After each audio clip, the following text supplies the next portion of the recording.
Welcome to Strip Cover Lit. I'm Adrian Fort. And I'm Dalton Gentry. And we're here with you for today's 6 things. Dalton, which things are these 6 things? We're going to do something different. Because people like to hear about us for some reason unbeknownst to me, we're going to tell 6 stories about each other.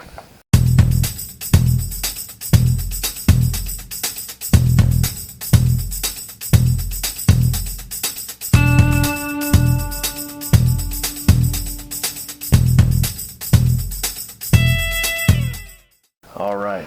So we're going to do different format. We're not going to split because we're going to have reactions to these. Yeah.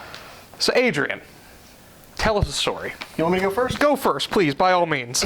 So, one of the most aggravating things about getting a degree in literature, and most of these are going to be, if not completely, related to college classes, because that's all Dalton and I have ever done with each other. We don't have social lives outside of this. Especially not with one another. No, God, no.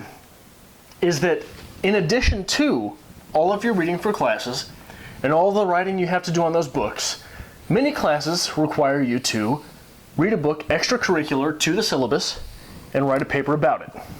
All right. So, Dalton and I had world literature together.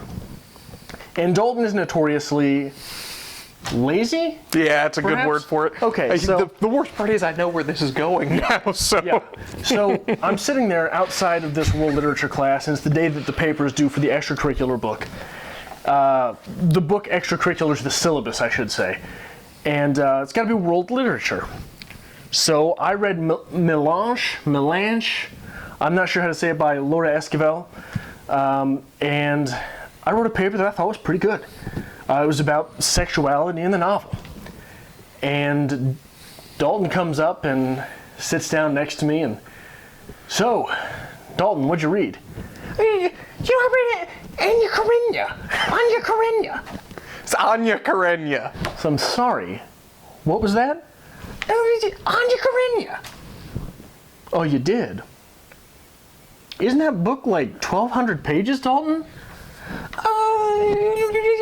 It's a big one. It's a big one. So what's the title again? Anya Karenina. It's Anya Karenina. Did you, Dalton? Yeah, it was pretty good. I sound nothing like that, Dalton, you monster. Dalton, what'd you write about? Let me guess. You wrote about feminism. You know I did. Yeah. There's a lot of things in there. Dalton, let me tell you right now. You're gonna get a B. And I know you didn't read that novel. No, I read it. It was not until about 6 months ago. No, probably 4 months ago. 4 months, if that. 6 months is generous. That this monster. You're stealing together, my words now. Yeah, I have to for this. We're together. We're drinking a beer. I let him try some Red Man for the first time, and we're talking about this channel, the formation of it, what we're going to do, how we're going to do things. And I look at him and I go, so, one of the books I think we should read is Anna Karenina. What? I know you didn't read it, Dalton. He goes, oh, Anya Karenina. Anya Karenina. No, the legend of Anya Karenina. I didn't read that. We should definitely read that at some point in our lives just to talk about it. Right. I actually want to write the legend of Anya Karenina. Yeah. Wait, is it Anna Karenina? I think it's Anna Karenina. Anna Karenina. It's like Chuck Palahniuk. I'm never going to say it right, so I just give up. Right. Thank you. The only people I've ever heard say it are foreign. Okay. So I guess it would be there's definitely another syllable there. Well, the thing is, I believe it's Russian. So Anya Karenina sounds nothing correct. I mean, I bastardized that in multiple languages. And I got a B on it, so it wasn't bad. Yeah. It wasn't bad. So anyway, I would like to tell the story of the night train. The night train. The night train. We were in, I want to say it was like advanced composition or some kind of rhetoric class. I can't recall. Advanced composition and rhetoric, I believe. I think maybe that's what it was. It was both. Is that because if I'm thinking of the right story here? I think so. And we were somehow grouped together, much to the dismay of everyone in that classroom. We were, what are the old men from The Muppets? The Muppets. Or Statler and Waldorf. Statler and Waldorf. We were back in the corner. We throw things at people. The professor would say something. He'd look at me, and they're just This was the same class where we had to read a paper that was about. Oh man, what was it? Kids learn audibly, but they only teach orally. So I said, so you're telling us we're going to teach the audible to get the oral. And this professor just... So let me premise with this. The first project that I did by myself, I actually did the reading, I did the work, and I got up there and I said, this author is full of shit. I didn't like it, I disagree with all this, blah, blah, blah. And at the end, the professor's sitting in the back with the sneeze face, just... Well, I just want you to know that my close personal friend who wrote this, I'm like, yeah. I'm done. So basically, I'm just like, Adrian, just go. Just whatever you want to do, just go. We basically stood up there for 10 minutes. Hold on. Let me stop you there because I have a little soapbox to get on with this. Everyone says that they hate the guy in group projects in college that runs everything. Everybody says, I don't like the guy there's always the one guy who wants to control everything. You know why we do that? Because for 20 minutes we sat around while everyone was like, I don't know, what do you want to do? Maybe we'll do something on feminism? I don't know, there was a paragraph on page 3 that was just, no! Shut up, I've got a plan. Carry on. So Adrian's plan was Night Train. We stood up there, this is an advanced level literature class, and we spoke to our colleagues who were going to go into the field of literature and pass things off to the world and said, you know what? Screw your life, you need Taco Bell and Night Train wine. And you need it post-haste. Now, if you're not familiar with Night Train, it is a fortified... It's malt liquor. It's basically Robitussin. It's alcoholic Robitussin. So we stood up there and Adrian went and just rolled with it and talked for just hours, it felt like, about getting drunk on Night Train wine and then having Taco Bell. And that's one of my first real memories of working together with you. So when you approached me about this YouTube project, I'm like, Night Train? Okay. Okay, so my second story has to do, it intersects with yours, and it should be noted that this is why you can't listen to Dalton's stories. But to begin this story, I will take a step back from that and say that Dalton is a very twitchy individual. Very, very twitchy individual. Dalton absolutely hates having his hair touched. I do. Absolutely hates it. So this is a time when Dalton had the biggest white man fro I've ever seen in my life, and the biggest, nastiest beard that something may be living in that I've ever seen in my life. My hair was easily out to here with a beard to match. So for that to be the case, that's like a very well-endowed woman, walking around topless with her breasts in her hands saying, don't touch these. Don't touch these. Yeah. Right? Yeah. So that was Dalton's life. So you want to talk about master plans, and Adrian's the guy that's got the plan. I wanted to see if conditioning was a real thing. So during this project that Dalton has misconstrued, it was an advanced composition and rhetoric class. So what the project was that I had dreamed up was we have Night Train, and each member of the class has to figure out the correct rhetoric to sell it to Adrian or Dalton. So how would you sell Night Train to me versus how would you sell Night Train to Dalton? Is going to be a different word set, is going to be a different type of language, different setting that you're going to sell this in. So someone said to Dalton, someone's sales tactic to Dalton was a late night bender with Taco Bell. That's what it was. That's what stuck Taco Bell in my mind. You're correct. So Dalton hated the idea during the project. Dalton hated the presentation during the project. And Dalton was utterly offended when someone tried to sell him something using Taco Bell, despite the fact that he looked like the weed man. So, I'd like to interject. I don't know how many times people have stopped me and be like, hey man, got any weed I can buy? I'm like, I don't smoke weed. I work for the state. Stop it. I don't. So Anyway. all of a sudden, all these things were linked in my mind. And Dalton, who was utterly offended at the fact that someone was trying to sell him Night Train using Taco Bell, and Dalton not liking people touching his hair, I had to experiment. So we go back after the presentation, and no one claps for us. It was that. Yeah, I was like, oh God, They're done. Just get them away. And I go, he sits down before me. I go, so, how's that Taco Bell? And Dalton just, right?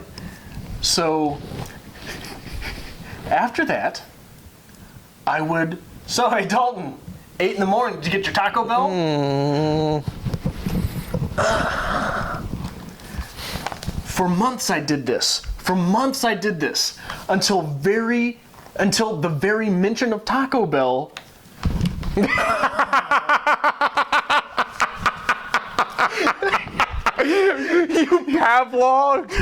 Pavloved my Tourette's. I've never told Dalton that story. I was always a little bit ashamed of it. But, yeah, I definitely did that to one of the only friends that I made in college. I don't know where to go from here, but that's the best thing I've ever heard. Thank you for that. Oh, well, after this, maybe we can go get Taco Bell. Okay. Okay. Most of the stories that we tell aren't stories, they're snippets. And that was one of our difficulties with coming up with these ideas of what we're going to talk about, was the snippets. And there was one that just sticks with me. We were in a advanced composition class, should have been a colon, women's literature. It was all women's lit, taught by a women's lit professor, avid feminist. That's all we did was talk about how men ruin the world. Yeah. We did a presentation together, and I don't even remember what it was about. But I know your final presentation for that class was the rhetoric of the word bitch, which sums up Adrian in a nutshell. But whatever it is, we're doing this presentation as like the only 2 men in the class. There was like one other guy. And it came down to the topic of what defines a man. And why is Adrian more of a man than Dalton? Because I take that role, apparently. And someone in the class chimed up, well, it's just like men who wear sandals. Men who wear sandals just aren't men. And I step out from behind the podium because this is like mid-spring. I'm like, so I'm less of a man than Adrian? And she just stops. And like everybody in the classroom's like, yeah. And at that point, I accepted my role in any partnership that we have. I'm like, all right, well, never mind. My point is invalid and moot. I remember this project now. What we did was we went around with a list of like 5 words. Okay. And we asked people to define them. Yes. And we wanted to see whose definitions of these things was more sexist. Yes. Because this is what we do in the feminism class. And they're like to like an 80 percentile. And we made sure that everyone we asked knew that their answers blindly went into the pool. Yes, anonymously. Anonymous, completely anonymous. I allowed them to put them into this box. Like 80% of the women defined man using genitals. Yes. Something like another high percent, like 80% of the men, another one of the words was bitch. And at the very mention of the word bitch, men on college campus cringe. Yes. They know it's coming. Yes. And this was before the PC culture. Yeah. This was before safe words and safe zones. Yeah. We were the guys out there like, hey, you gonna do a survey? What's bitch mean to you? So, here's another, this will segue into my next. First off, did I or did I not take the mantle for you? Oh, you and did. I cursed every person. You tore people apart. You defended me like a big, strong man should. Anyway, your next story. And not only did I defend you, but I tore people apart intellectually. You did. And then you came in sick the next week, and the professor asked if you've been licking a lot of doorknobs, and you just like cringed, and you're like, "What's that supposed to mean?" No, I did not cringe. I fired back. You fired back. Cringed. She cringed, and I'm just sitting there. I'm like, I like where this is going. So the project for that class, we were each supposed to ask 50 people and get 50 responses. Dalton's percentages on his responses were curiously rounded. Oh yeah. So there was 5s and 0s. Dalton did not ask 50 people. No, I didn't. If you're not picking up on the theme here, Dalton's not a worker. No. So this will lead into my final story, which is an absence of Dalton story. Patricia Donaher, we had her for Pop Lit, which was just popular literature. And one of these days, our assignment was, because she was going to be at a Harry Potter conference, I believe. Yes. She was going to be at a Harry Potter conference. Bless that woman. So she was not going to be there for the class. So our assignment was, here's this movie. Watch it. Well, we get to the room, and Dalton's not there. And the room is locked. There's no way into this room. And there's 15, 20 students sitting in the hall. We can't get in here. All the other rooms are locked as well. There's the lab. We don't own the lab. How are we supposed to watch a movie in the computer lab? So the choice is made as a collective. We got to disperse. Yep. We'll tell her on Tuesday. Couldn't do it. So I guess she was coming back from the conference that night. So she would have missed like 80% of class, but she would have been there for the last part. But she said, well, I'm not going to show up. So I'm at another computer lab on campus I was a research assistant for 3 professors at the time. So I'm doing a lot of this computer work, imagine that. And a couple of the other students are in there too. And Donaher comes in, rip-roaring angry. What are you doing in here? Why isn't anyone watching the movie? What happened? I said, whoa. We couldn't get in the room. Why didn't you use the computer lab? Well, we don't own the computer lab. The computer lab was there. And she was just furious. Absolutely. I had to defend myself and the other students there in the complete and utter absence of Dalton, because Dalton decided that day which just wasn't for Dalton. Dalton just wasn't going to be there. I would like to point out that when I came back to class, I knew nothing of this. And we go to sit down and everybody's talking, and Donaher comes in like a tornado. Yeah. And just starts jabbing people. And I'm like, what the hell did you guys do? What did you do? And apparently they didn't have class. I'm like, is that it? I don't come to class at least 3 times a month. Why is this? So yeah, I can understand that. That makes sense. Trying to keep it as brief as possible because we have rambled and had too much fun with this. I would like to tell the first story that I remember about Adrian that made me decide that I need to like him as a person. We were walking to class one day. Let's see where this goes. And someone crossed our paths, or we mentioned this person, and a nerve popped with you. The veins start throbbing, and you just go into a hate speech of how you hate this person. You're like, she talks like she's lazy. She was in a class with us. That's what it was. You're like, she talks like she's lazy. She just can't open her mouth and say the words, and it just drives me insane. I'm like, whoa, what's the deal? And you tell me that apparently you two were roommates at one point in time. And you came home one day to your apartment to find this woman in the dining room or her room or something, standing on a chair, drilling a chandelier into the ceiling. And that was the first Adrianism that I had, because you do that hulking thing where you're just like, who drills a hole? Drills a hole in the ceiling of an apartment. You don't own it. You don't own an apartment. And you put the chandelier. You just went for like 5 minutes, and we were almost late to class because you're standing in the middle of the grass just freaking out because this woman put a chandelier in your apartment 2 years ago.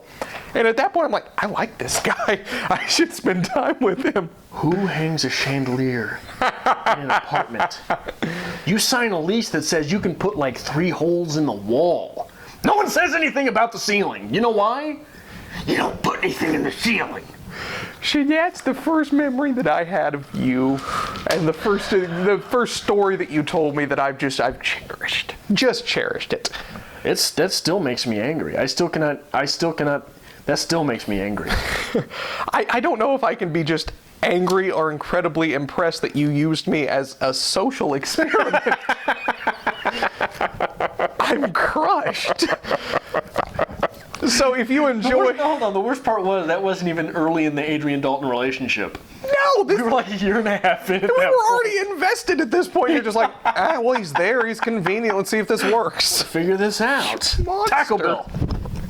So, if you enjoy hearing these lovely little quips and this very vlog-style thing, and you want to hear more from us, make sure you comment down below. Let us know what you want to know about our quasi-relationship here. Our escapades. And we'll try to fill you in with some more of this, because people seem to like to know a little bit more about us. Yeah, make sure you find us on Twitter @StripCover and on Facebook @StripCoverLit. And most importantly, hit that subscribe button. We do this every week, almost every day. We'll always have something for you. Taco Bell.